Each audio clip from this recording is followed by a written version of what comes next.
नमस्कार मेरे नौजवान साथियों, कैसे हैं आप सब। आशा करते हैं आप सभी स्वस्थ और प्रसन्न होंगे तथा लगातार सीख रहे होंगे। दोस्तों, इससे पहले वाले वीडियो में हमने आपसे चर्चा की थी उष्णकटिबंधीय और शीतोष्णकटिबंधीय चक्रवातों की तुलना। ये हमारा टॉपिक था पिछला, यानी comparison between tropical and temperate cyclone. ठीक है, आज हम बात करते हैं एक नए टॉपिक की, इसी से संबंधित है जो पिछला वीडियो था आपका। इसमें हम आपसे बात करेंगे चक्रवात और प्रति चक्रवात की तुलना करेंगे हम इसमें, यानी comparison cyclone and anti cyclone. ठीक है, तो चलिए शुरू करते हैं आज का लेक्चर। दोस्तों, जो चक्रवात और प्रति चक्रवात, ये पहली बात तो दोनों वायुमंडलीय घटनाएं हैं जिनका संबंध हवा के घुमावदार प्रवाह से होता है। घुमावदार कहने का मतलब या तो इस तरीके से या तो इस तरीके से। ठीक है, या अंदर की तरफ चलती हैं यानी कि सेंटर की तरफ, या सेंटर से बाहर की तरफ प्रवाहित होती हैं, और ये सब चक्कर काटते हुए प्रवाहित होती हैं। तो ये घुमावदार प्रवाह होते हैं। ये दोनों एक दूसरे से बिल्कुल विपरीत चलते हैं। ठीक है, तो चलिए शुरू करते हैं। सबसे पहले बात करते हैं परिभाषा की। तो दोस्तों, चक्रवात एक वायुमंडलीय प्रणाली है जिसमें हवा निम्न दबाव क्षेत्र की ओर यानी केंद्र में घूमती है। यह सिस्टम वायुमंडल में गर्म और नमी युक्त हवा को ऊपर की ओर ले जाता है। ठीक है, यदि दोस्तों कहने का मतलब ये है कि मान लीजिए ये आपका चक्रवात है, इसमें जो हाई प्रेशर है वो बाहर की तरफ है तथा लो प्रेशर सेंटर की तरफ है, केंद्र की तरफ है। ये आपकी आइसोबार हैं, यानी कि वो रेखाएं जो समान वायुदाब वाले स्थानों को मिलाते हुए खींची जाती हैं उन्हें आइसोबार यानी कि समवायुदाब रेखा कहते हैं। तो जो चक्रवात होता है आपका वो समदाब रेखाओं के द्वारा घिरा होता है और उसके केंद्र में निम्न वायुदाब और बाहर की ओर उच्च वायुदाब होता है। तो जो इसमें पवनें हैं वो बाहर से अंदर की ओर यानी कि परिधि से केंद्र की ओर प्रवाहित होती हैं। ठीक है, और ऊपर होने के साथ साथ यानी केंद्र की ओर जाने के साथ साथ यहाँ से ये ऊपर भी उठती हैं, और ऊपर उठने के साथ गर्म और नमी युक्त हवाओं को ऊपर की ओर ले जाती हैं। वहीं अगर प्रति चक्रवात की बात करें तो यह एक उच्च दाब क्षेत्र होता है जहाँ से हवा बाहर की ओर फैलती हैं। इसमें ठंडी और शुष्क हवा नीचे की ओर जाती है, जो जस्ट अपोजिट है यहाँ पे। ठीक है, जो चक्रवात था वो निम्न वायुदाब की ओर चल रहा था, यानी केंद्र में उसके निम्न वायुदाब था, और इसमें क्या है, उच्च वायुदाब है केंद्र में। जो चक्रवात था उसमें हवाएं केंद्र की ओर चल रही थी, यानी बाहर से केंद्र की ओर चल रही हैं, जबकि इसमें क्या है, हवाएं बाहर की ओर यानी केंद्र से बाहर की ओर चल रही हैं। इसमें ठंडी और शुष्क हवा नीचे की ओर जा रही है, जबकि उसमें गर्म और नमी युक्त हवाएं ऊपर की तरफ जा रही हैं। ठीक है, और चक्रवात में क्या होता है, जब नमी और गर्म हवाएं ऊपर की ओर जाती हैं तो तेज़ बरसात होती है, जबकि इसमें क्या होता है, चूँकि नीचे की ओर आती हैं तो ये सूखा और शांत क्षेत्र रहता है। हवा की दिशा की बात करें अगर, तो चक्रवात उत्तरी गोलार्ध में हवा वामावर्त या कह सकते हैं एंटी क्लॉकवाइज, या कह सकते हैं कि घड़ी के दिशा के विपरीत।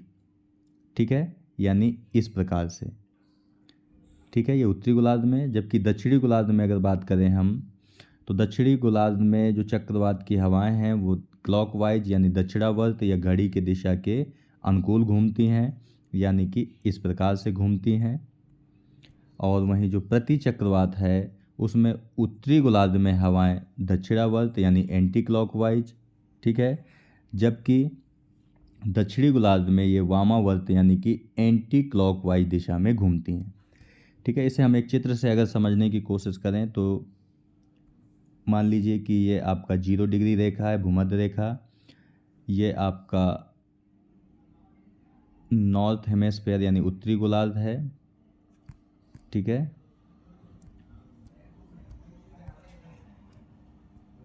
ये मान लीजिए आपकी भूमध्य रेखा है, और ये आपका नॉर्थ हेमेस्फेयर है, ये आपका साउथ हेमेस्फेयर है।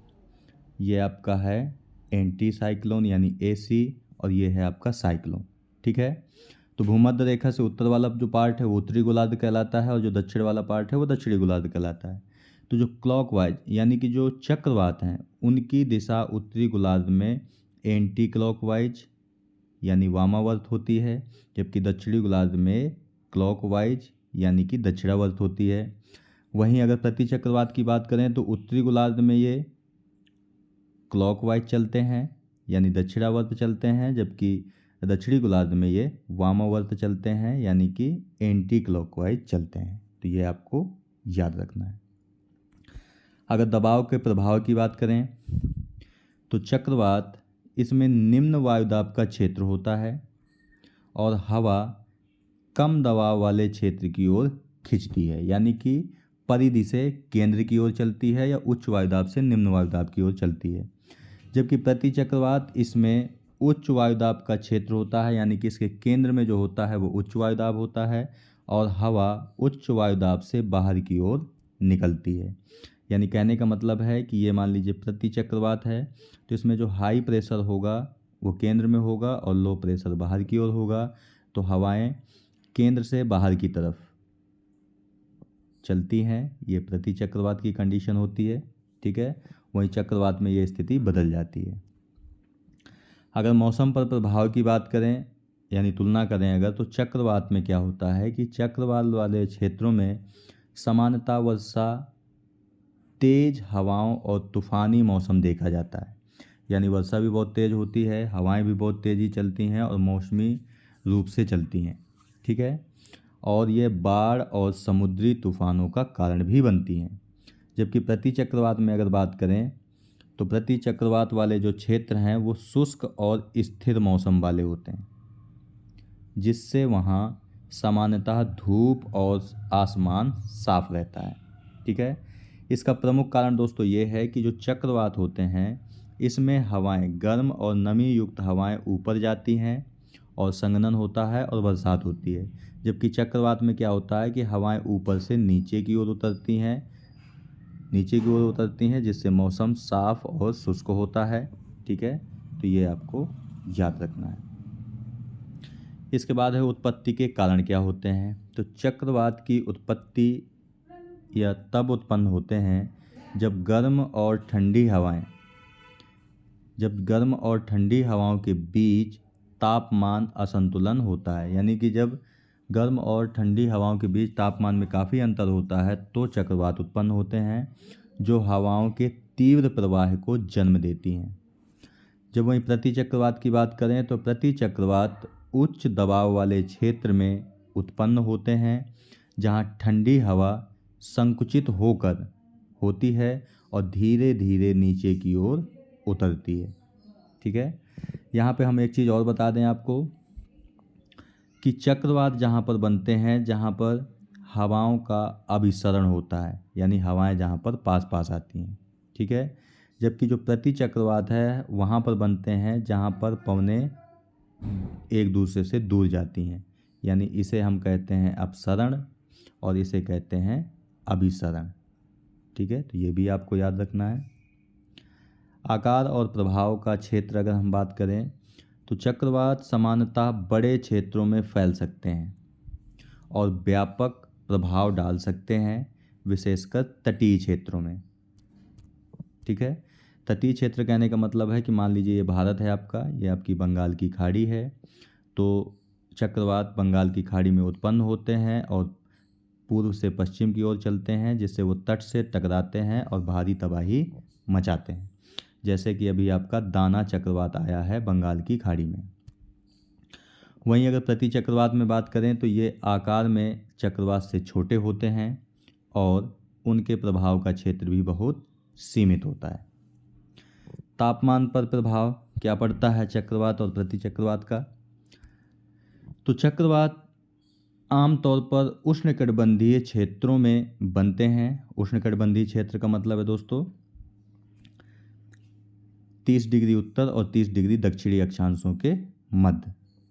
ठीक है, बनते हैं जहाँ पर हवा में नमी और गर्मी अधिक होती है, इसलिए इनसे जुड़े क्षेत्रों में तापमान वृद्धि और वातावरण में आर्द्रता बढ़ जाती है। यानी जब चक्रवात आते हैं तो तापमान में भी वृद्धि होती है और वातावरण में भी आर्द्रता बढ़ जाती है। क्यों? क्योंकि नमी और गर्मी इनमें बहुत अधिक होती है।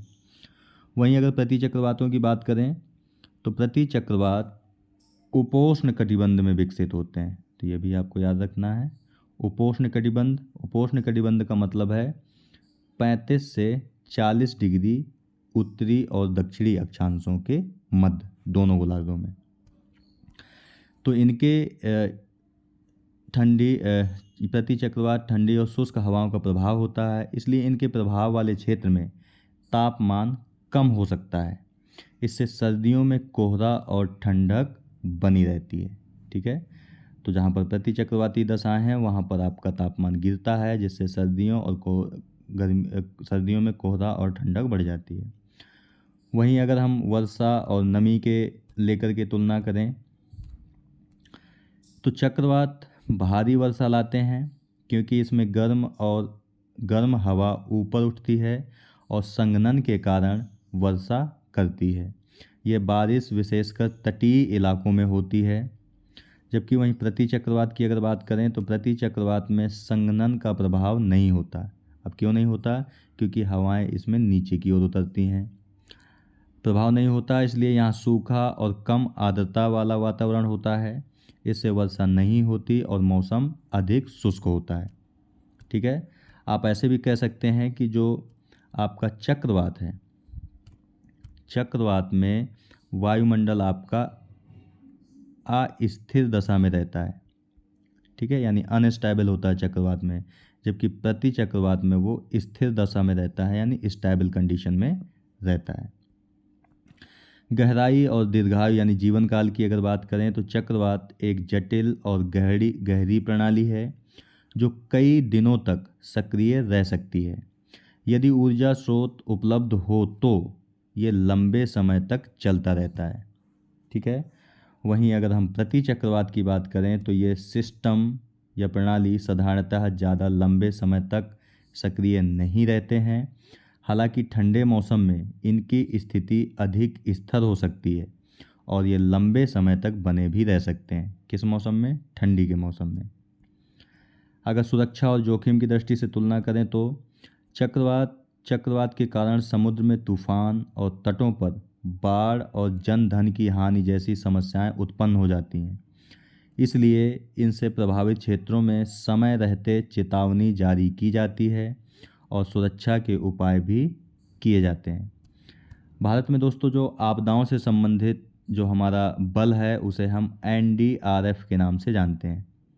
ठीक है दोस्तों, आपको कमेंट बॉक्स में NDRF का फुल फॉर्म बताना है, इसका गठन कब हुआ था और इसका मुख्यालय कहाँ पर है, ये भी आपको कमेंट बॉक्स में बताना है। वहीं अगर प्रति चक्रवात की बात करें तो प्रति चक्रवात आमतौर पर सुरक्षा का बड़ा जोखिम नहीं उत्पन्न करते, क्योंकि ये स्थिर और शुष्क मौसम लाते हैं। हालांकि अत्यधिक शुष्क मौसम से कृषि को नुकसान और सूखे की स्थिति भी उत्पन्न हो सकती है। उदाहरण के लिए अगर हम देखें, उदाहरण के रूप में अगर तुलना करें तो भारतीय उपमहाद्वीप में चक्रवातों का प्रभाव विशेष रूप से बंगाल की खाड़ी और अरब सागर में देखा जाता है, जैसे कि चक्रवात ताउते, यास और दाना चक्रवात आपका अभी आया है। वहीं अगर प्रति चक्रवातों की बात करें तो सर्दियों में उत्तर भारत में बनने वाले ठंडे उच्च दबाव क्षेत्र या पश्चिमी विक्षोभ के बाद की स्थिति को प्रति चक्रवात का उदाहरण माना जा सकता है। यानी कि आपको पता है कि जो पश्चिमी विक्षोभ है भारत में नवंबर, दिसंबर और जनवरी तक रहता है। ठीक है, तो इसके बाद की जो कंडीशन बनती है वो आपकी प्रति चक्रवातीय दशाओं की कंडीशन होती है। विकास और समाप्ति को लेकर के अगर हम तुलना करें दोनों की, तो चक्रवात समुद्र की सतह से प्राप्त ऊर्जा, यानी कि चक्रवातों को ऊर्जा कहाँ से प्राप्त होती है तो समुद्री सतह से, और वो ऊर्जा का नाम है आर्द्रता। ठीक है, आर्द्रता। तो समुद्र की सतह से प्राप्त ऊर्जा चक्रवात को विकसित और तीव्र करती है, लेकिन जब ये भूमि से टकराता है तो ऊर्जा स्रोत की कमी से इसकी ताकत घटने लगती है और धीरे धीरे समाप्त भी हो जाती है। ठीक है, जाहिर सी बात है कि जो आर्द्रता है इनको महासागरों से ही प्राप्त होती है, समुद्रों से प्राप्त होती है। जैसे ये तट से टकराते हैं उनको आर्द्रता मिलना कम हो जाती है और चक्रवात समाप्त हो जाता है। वहीं अगर प्रति चक्रवात की बात करें तो यह वायुमंडलीय दबाव के बदलाव से उत्पन्न होता है। इनकी उत्पत्ति का प्रमुख कारण क्या है? वायुमंडलीय दबाव के बदलाव, और अधिकतर स्थिरता बनाए रखने की प्रवृत्ति रखता है। वातावरण में नमी बढ़ने पर इसका प्रभाव भी समाप्त हो जाता है। ठीक है, वातावरण में नमी बढ़ने पर प्रति चक्रवात समाप्त होता है, जबकि नमी बढ़ने पर चक्रवात और शक्तिशाली होता है। इस प्रकार चक्रवात और प्रति चक्रवात वायुमंडलीय प्रक्रियाओं के दो महत्वपूर्ण पहलू हैं, जिनके अपने अपने विशेष गुण, प्रभाव और कारण होते हैं। ये दोनों प्राकृतिक घटनाएं मिलकर पृथ्वी के जलवायु तंत्र को संतुलित करने में मदद करती हैं। ठीक है, तो दोस्तों आज की वीडियो में यहीं तक। आज हमने आपसे बात की कि चक्रवात और प्रति चक्रवात की तुलना हमने की आपसे, कुछ आधारों को लेकर के तुलना की, जैसे कि परिभाषा, ठीक है, परिभाषा को लेकर, हवा की दिशा को लेकर के, दबाव का प्रभाव क्या होता है, मौसम पर प्रभाव क्या पड़ता है इन दोनों का अलग अलग, उत्पत्ति के कारण क्या है इसके आधार पर तुलना की, आकार और प्रभाव का क्षेत्र क्या है, तापमान पर क्या प्रभाव पड़ता है, वर्षा और नमी पर क्या प्रभाव पड़ता है दोनों का अलग अलग, इनका जीवन काल क्या होता है अलग अलग, सुरक्षा और जोखिम किसमें ज़्यादा रहता है और किसमें कम, उदाहरण भी हमने देखा, विकास और समाप्ति को भी हमने देखा। ठीक है दोस्तों, तो दोस्तों आज की वीडियो में यहीं तक। PDF आपको वीडियो के डिस्क्रिप्शन बॉक्स में और पहले कमेंट में लिंक मिल जाएगा, जहां से डाउनलोड करके आराम से आप पढ़ सकते हैं। तो मिलते हैं आपसे नेक्स्ट वीडियो में एक नए टॉपिक के साथ। तब तक के लिए नमस्कार। आप प्रसन्न रहिए, खुश रहिए, मुस्कुराते रहिए और लगातार सीखते रहिए, कभी अपने लिए तो कभी अपनों के लिए। धन्यवाद। जय हिंद दोस्तों।